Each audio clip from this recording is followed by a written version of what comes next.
take 4, hrib navzdol.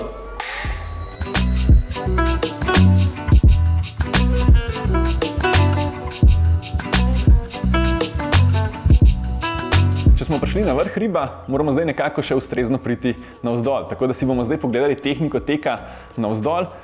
Prva taka stvar, katere se moramo dotakniti, je, če je tek po klancu navzdol sploh primerna zadeva za naše sklepe, predvsem tukaj govorimo o kolenih. Kajti nekako ljudsko prepričanje je takšno, da je tek navzdol problematičen za kolena, pa da vidimo, če je temu res tako. Zdaj, jaz bi rekel nekako v tej smeri, če smo mi ustrezno pripravljeni, tudi če ustrezno postopno nekako stopnjujemo ta tek navzdol, potem z vidika kolen ta zadeva sploh ne bo problematična.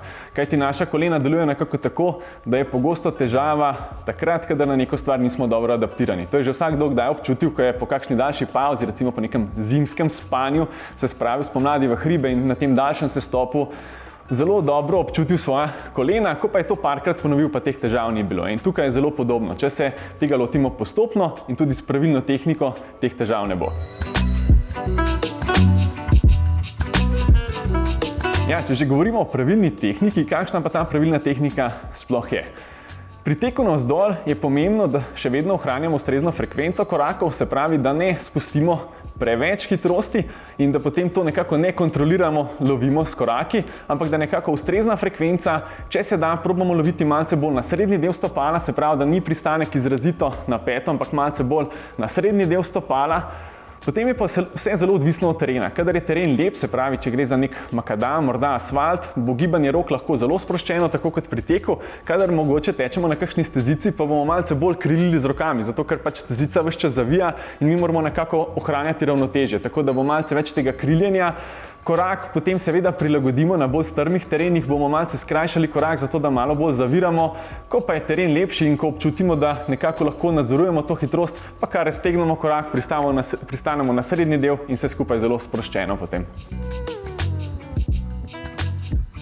Ja, tek navzdol se da tudi seveda izboljšati. Tako kot vsako stvar je pomembno, da jo redno ponavljamo. Se pravi, nihče ni postal mojster brez vaje in zelo je pomembno, da to stvar tudi vadimo. Če se bomo znotraj treningov teka navzdol izogibali in bomo to nekako hranili za tisti čas, ko bomo potem na nekem tekmovanju, ja, verjemite, na tekmovanju ne bo šlo najboljše, kajti ko neko stvar počnemo prvič, drugič, tretjič, ponavadi še ne gre najbolj tekoče. Če pa to stvar redno ponavljamo, pa jo tudi seveda lahko dobro osvojimo.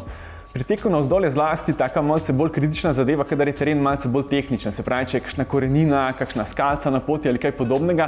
Zato je pomembno, da takšne stvari tudi treniramo in se morda spravimo na kakšen bližnji hrib, ker vemo, da je teren podoben temu in te stvari bomo tudi dobro osvojili. Se pravi, pri teku navzdol, kadar je teren malce bolj kompliciran, je korak še malce krajši, se pravi, tako na hitro odskakujemo iz skale na skalo, morda vmes med kakšno korenino in tako naprej in na tak način tudi izboljšamo svojo koordinacijo ter dobro osvojimo tek navzdol.